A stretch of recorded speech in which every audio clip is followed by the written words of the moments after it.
제 글을 읽고 많이 느끼시는 게 아는 얘기야. 알면서 못하는 거지. 실천이 힘들잖아 그렇게 얘기하는데 저는 세상에 이거 아는 얘기라는 말은 없다고 생각해요.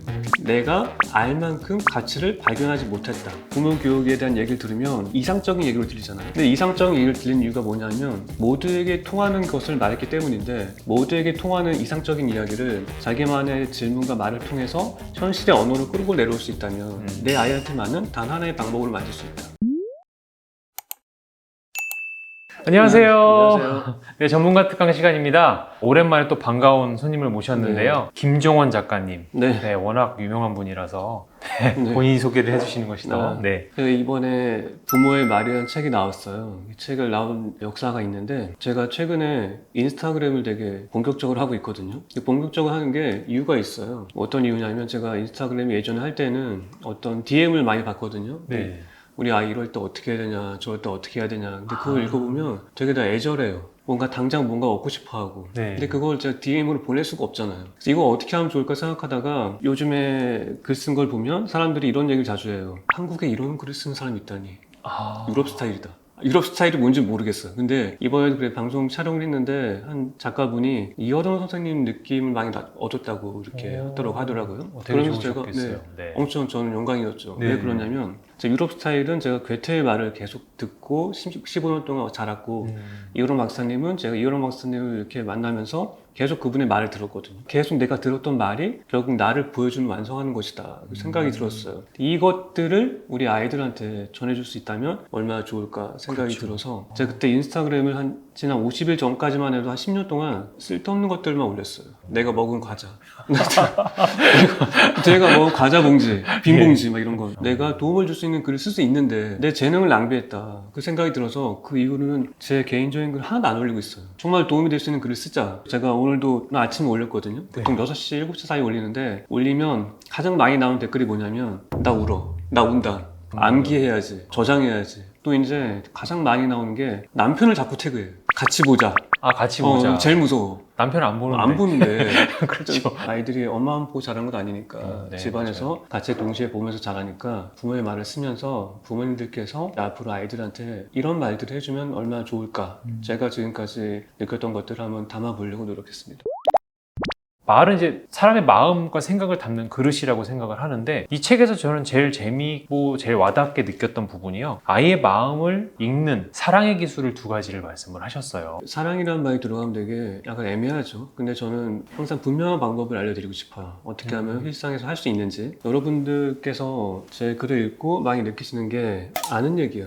누가 몰라서 안 하냐? 알면서 못하는 거지. 실천이 힘들잖아 그렇게 얘기하는데 저는 세상에 이거 아는 얘기라는 말은 없다고 생각해요. 그런 표현 자체는 없어요. 내가 알 만큼 가치를 발견하지 못했다. 아는 사람은 이미 하고 있어요. 정말 알고 싶어 한다면 말 표현을 바꿔야 돼요. 나 그거 알아가고 있는 중이야.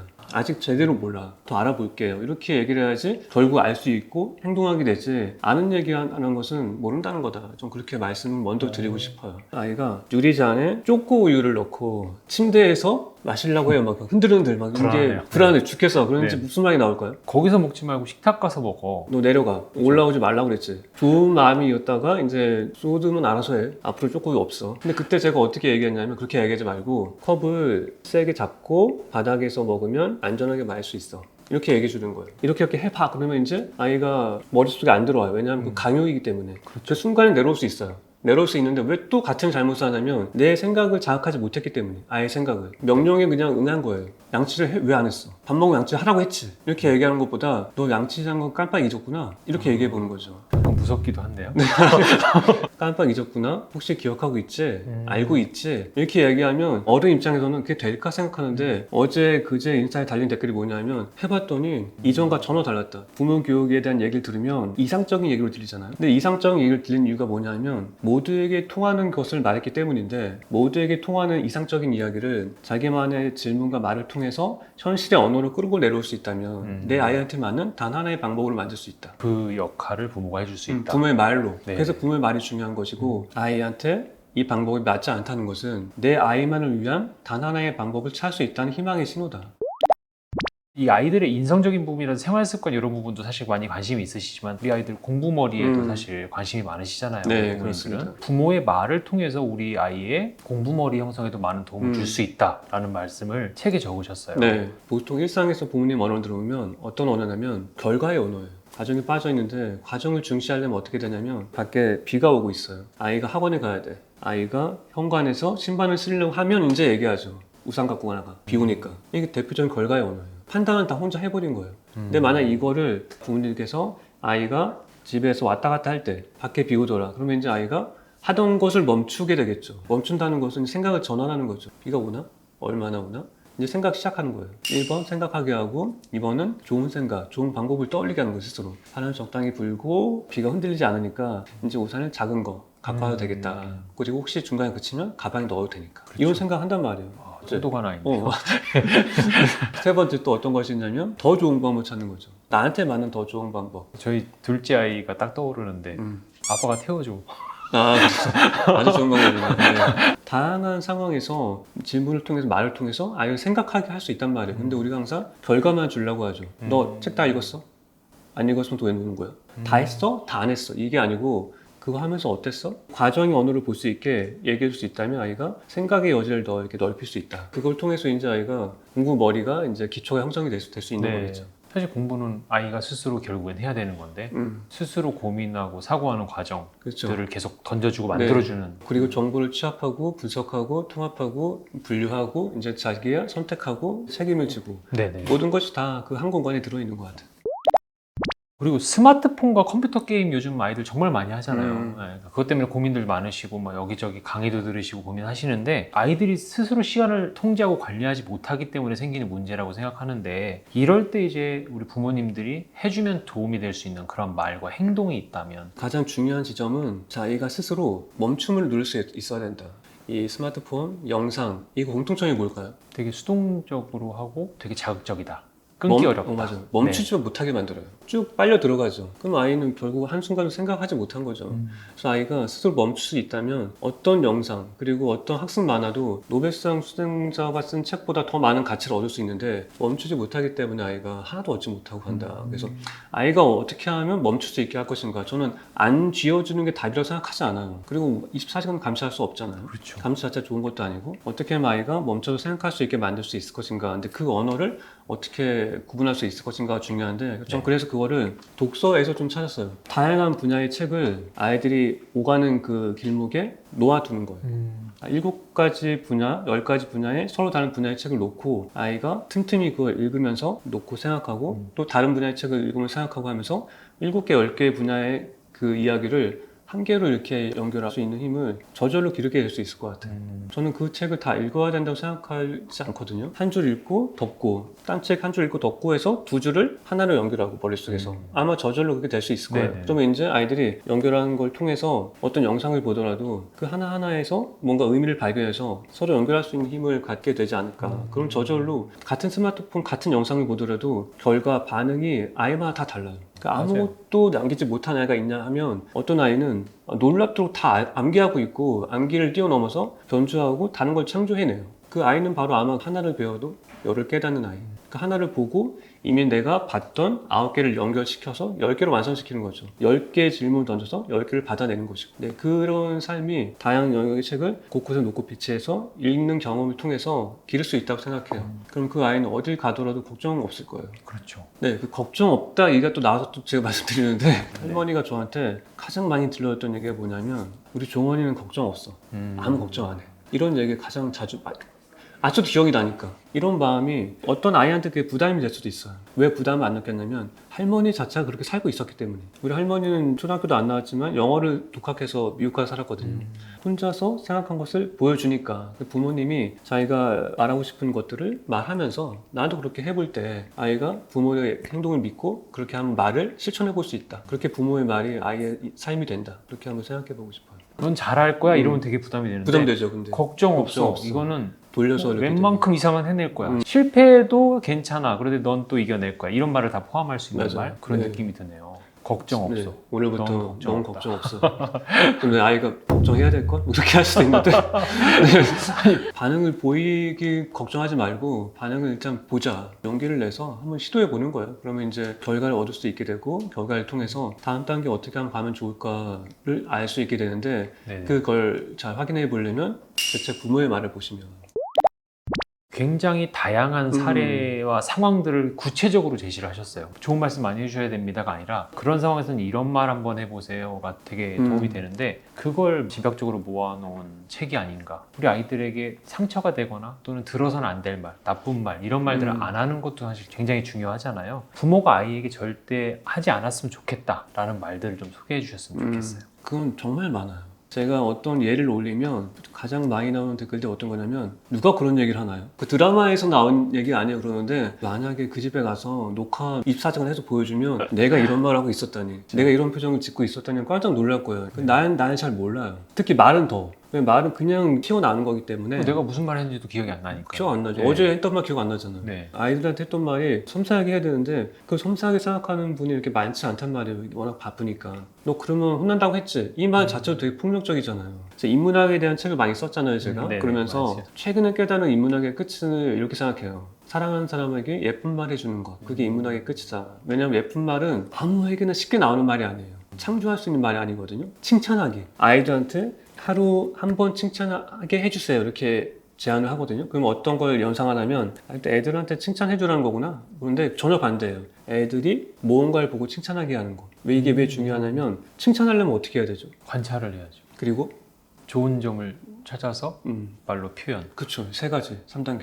관찰한다는 것 자체가 애정이 있는 거잖아요. 네네. 멈춰서 보고 좋은 점을 발견하고 그 말로 이제 내가 좋은 마음 느낀 걸 표현해야 돼요. 언어 감각, 관찰력, 안목 이게 다 필요한 거죠. 그래서 저는 아이들한테 하루 하나 네가 오늘 뭐 봤어? 보면서 뭘 느꼈어? 네 감정이 어땠어? 저절로 그게 칭찬이 되거든. 대상에 대한 칭찬. 왜냐면 이게 되게 힘든 게 제가 30년 글 썼지만 30년 쓰면서 느낀 게 뭐냐면 이제서야 내 생각과 가장 가까운 언어를 표현할 수 있게 됐다. 가장 내 마음에 가까운. 말을 잘한다, 잘 말한다. 이 두 개가 차이가 엄청나게 커요. 말 잘하는 것은 테크닉에 가까운 것이고 잘 말한다는 것은 내 마음에 가까운 말을 잘한다는 것이죠. 부모님들께서 아이한테 하루 하나 정도 칭찬할 것을 발견하게 해주시고 부모님의 하루에서는 어떤 게 있으면 좋겠냐면 내 아이를 소중히 생각하는 것만큼 내가 좋은 것을 주고 싶다는 마음이 있으면 좋겠어요. 이거 얘기할 때 제가 항상 얘기하는 게 나이팅게일 아시죠? 네. 나이팅게일이 19세기 때 유럽에서 유럽이네. 유럽 좋아하시네요. 네, 유럽에 가야 되겠다. 백의의 천사다 막 이렇게 얘기하는데 나이팅게일에게 있었던 또 하나의 결정적인 능력이 뭔지 혹시 아세요? 혹시 칭찬인가요? 아니. 그렇게 뻔하진 않아요. 수학적 능력이에요. 영국 왕립학회 통계학 회원이에요. 그때 당시에는 여자들은 공부를 안 했어요. 그리고 게다가 수학은 더더욱. 근데 그 나이팅게일 아버지는 나이팅게일이 공부를 하길 원했어요. 나이팅게일한테 너 수학을 배워라. 여자가 굳이 제가 수학을 왜 배워야 할까요? 이렇게 물어보니까 그때 나이팅게일 아버지가 여자로만 남고 싶으면 배우지 마라. 이렇게 한마디 했죠. 그 한마디가 이제 나이팅게일을 하여금 수학을 깨게 수학을 배우고 수학을 배웠기 때문에 전장에 나가서 그 의료 체계를 완전 수학적 체계적으로 바꾼 거죠. 이 병사가 병이 악화된다면 간호에 문제가 있는 것이다.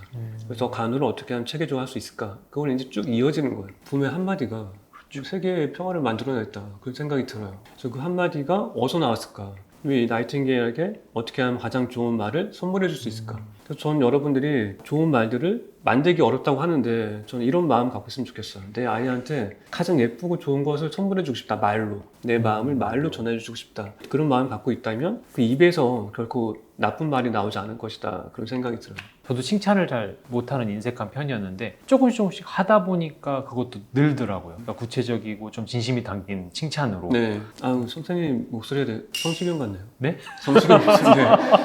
이런 식으로 칭찬을 해주시는 방법을 바로 또 보여주시네요. 이것도 제가 되게 네. 많이 생각했거든요. 목소리도 좋으시네요. 목소리는 좋으시네요. 목소리가 좋으시네요. 이렇게 세 가지가 있잖아요. 아이들의 칭찬은 마찬가지예요. 너 키는 크네? 키도 크네. 그럼 비꼬는 느낌. 그렇죠. 키는 크네. 기분 나쁘잖아요. 근데 키도 크네. 말하는 사람 입장에서는 칭찬한 거예요. 듣는 사람은 열받는 거죠. 감정의 괴리가 생기는 거잖아요. 칭찬을 할 때 언어의 표현이라든가 그 미묘한 차이들을 만들어내는 게 사실 쉽지 않잖아요. 네. 그게 책을 읽고 노력을 하면 많이 나아지나요? 그래서 제가 네. 좋은 말들을 제 책에 되게 많이 썼잖아요. 네. 외워라. 왜냐하면 저는 국문학과 출신이 아니고 좀 물리학과 출신이거든요. 글쓰기에 대해서 배운 적이 없어요. 왜 안 배웠냐면 맞춤법 이런 것들은 시간이 지나면 저절로 알게 돼요. 좋은 글을 필사하면 저절로 알게 돼요. 그 글을 쓰게 할 수 있는 창조력은 시간이 지나도 생기지 않아요. 더 소중한 창조력을 말살시키면서까지 문법을 배우지 않았어요. 틀을 제한받지 않고 내가 틀 안에서 내가 하고 있는 걸 하다 보면 그 틀 안에서 내가 어느새 올바른 길을 걷고 있더라. 그리고 이제는 맞춤법 틀리는 게 더 어려워요. 오타를 어떻게 하면 쓸 수 있지? 맞춤법 어떻게 하면 틀릴 수 있는 거야? 약간 선 넘으시네. 네, 좀 그래서 좋은 말 하기 위해서 필사와 낭독이 되게 중요하다고 생각을 해요. 제 책을 보시면 이런 리뷰가 되게 많아요. 책 전체를 필사하고 싶었다. 그리고 또 아이가 학교 간 사이에 책을 읽고 있는데 책을 읽으면서 아이가 빨리 학교에 돌아왔으면 좋겠다. 이 말 들려주고 싶다. 갑자기 애틋해지고 막 보고 네. 싶어지고 화내면서 보내는데 내 잘못이야 자책하면서 넌 지금 이대로 충분해 뭐 이런 얘기를 들려주고 싶다. 그런 마음이 들 수 있게 제가 썼는데 제가 왜냐하면 그 마음을 다 하나하나 알고 있기 때문에 제가 하루는 이런 생각을 해봤어요. 제 인스타그램에 아이를 빨리 재우려면 부모가 먼저 자야 된다 이런 얘기 한번 썼어요. 네. 댓글이 예상되죠. 설거지는 누가 하죠? 그런 얘기를 들으면서 어떤 생각이 드냐면 이제는 더 이상 아이가 나와 자려고 하지 않을 때 그런 날이 오잖아요. 금방 와요 그날. 그런 날이 올 때 이런 생각이 들겠죠. 그때 내 옆에 예쁘게 누워서 말똥말똥한 눈으로 누워서 날 쳐다보던 그 눈빛 기억나는데 이제 더 이상 나와 잠을 자려고 하지 않네. 그때 내가 왜 5분 먼저 설거지 하려고 자라고 닥달했을까. 시간을 돌려 돌아갈 수 있다면 5분 늦게 설거지하고 5분만 더 너 쳐다보고 싶다. 우리 인생은 되게 짧고 좋은 걸 줄 시간은 더 짧다. 그런 생각을 하게 되면 화를 나오긴 나오겠지만 덜 화가 날 수 있을 것 같다. 그런 생각이 들었어요. 내 아이들을 키우다 보면 삶의 현장에서 되게 일상에서 다양한 언어가 필요할 때가 있어요. 제가 이 책을 쓴 이유는 이런 책이 있잖아요. 뭐 삐뽀삐뽀 이런 책이 있잖아요. 이럴 때 펼치면 답이 나오고 이런 게 있잖아요. 사전처럼 종합백과 사전처럼 이 에피소드를 제가 다 여러분이 뭐 주신 DM이나 여러분 남긴 댓글에서 이런 것들을 고민하고 있구나 생각하면서 그냥 그 사람 한 사람만을 위해서 쓴다는 생각으로 썼어요. 네. 그래서 제가 원래 하루에 원고지 50장을 쓰는데 매일 50장을 내내 이것만 썼어요. 원래 제가 주제 다양하게 쓰거든요. 네. 이것만 계속 쓰고 있고 이게 정말 그렇게 가치가 있는 일이기 때문에 제가 포기하지 않고 있고 이걸 제가 맨날 하나씩 올리는 거를 올해 12월 말까지 계속 할 거예요. 그러면서 제가 정말 모든 부모님께 필요한 말들, 언어들 그리고 솔루션이 다 책에 담길 수 있게 그래서 언제든 필요할 때 열어서 확인해 볼 수 있게 이렇게 네. 만들 생각이고 그 솔루션 하나가 안 통할 때도 있어요. 막 이렇게 그렇죠. 만약에 아이마다 상황마다 다르니까. 맞아. 아까 제가 얘기했지만 아이를 잠들게 하려면 부모가 먼저 자야 된다 이렇게 얘기할 때 또 어떤 응수가 있냐면 내가 먼저 자니까 애가 스마트폰하고 그렇죠. 밤새 안 자더라. 이렇게 할 수 있잖아요. 그렇죠. 그럴 때면 이제 어떻게 해야 되냐면 어떻게 하면 내가 안 볼 때도 아이가 스마트폰을 제어할 수 있을까? 그 부분을 펼치면 돼요. 그 부분을 펼쳐서 그걸 클리어하고 나서 이제 일로 오면 되는 거죠. 그러니까 안 된다고 하지 마시고 어떻게 하면 될 수 있을까? 부모님이 가장 내 아이를 위해서 던질 수 있는 가장 좋은 질문은 이걸 어떻게 하면 내 아이한테 적용할 수 있을까? 이 질문이 정말 가장 아름다운 언어라고 생각을 해요. 그 마음을 가져주셨으면 좋겠다는 생각을 하면서 여러분들을 위해서 준비한 오늘의 낭독 이제 한번 제가 짧게 한번 들려드리면서 시간을 맞춰볼게요. 네. 시간은 언제나 참 빠릅니다. 초등학교 입학한 아이와 함께 등굣길을 걷는 일도 길어야 2년이고 이유식을 만들고 기저귀를 갈아주는 일도 길어야 3년입니다. 또 앞서 언급한 궁금한 것을 묻고 또 묻는 아이의 질문에 답해주는 일도 길어야 5년이죠. 하지만 이 모든 것을 제대로 해주지 못했다는 자책감과 후회는 평생 사라지지 않아요. 아이에게 있어서 부모가 필요한 시기에 함께 걷고 식사하고 질문에 답해주는 것만큼 좋은 교육은 없습니다. 당신이 지금 그걸 하고 있다면 부모의 역할 그 이상을 해내고 있는 겁니다. 너무 걱정하지 말아요. 당신이 아이에게 보낸 그 사랑이 당신의 모든 시간을 기억하고 있으니까요. 아이에게 당신은 세상에서 가장 사랑하는 한 사람입니다. 아이에게 당신처럼 좋은 부모는 없습니다. 부모의 말은 위대합니다. 아이가 살아갈 정원이기 때문이죠. 그러니 꼭 마음에 담아주세요. 부모의 역할은 평가가 아니라 아이의 가정을 빛내는 데 있습니다. 과정을 빛낼 수 있다면 아이의 생각은 저절로 성장을 거듭하게 됩니다. 네. 부모님들께서 각자 내 아이한테 맞는 방법을 이 책을 통해서 찾아보시고 생각해 보시고 적용하셔서 실천하시고 저한테 아름다운 결과를 들려주셨으면 좋겠습니다. 따로 정리할 필요 없이 그냥 오늘 이 낭독의 말씀으로 거의 다 네. 정리가 된 것 같아요. 네, 거의. 네. 오늘 좋은 말씀 감사합니다. 네, 감사합니다. 감사합니다. 안녕히 계세요. 네, 감사합니다.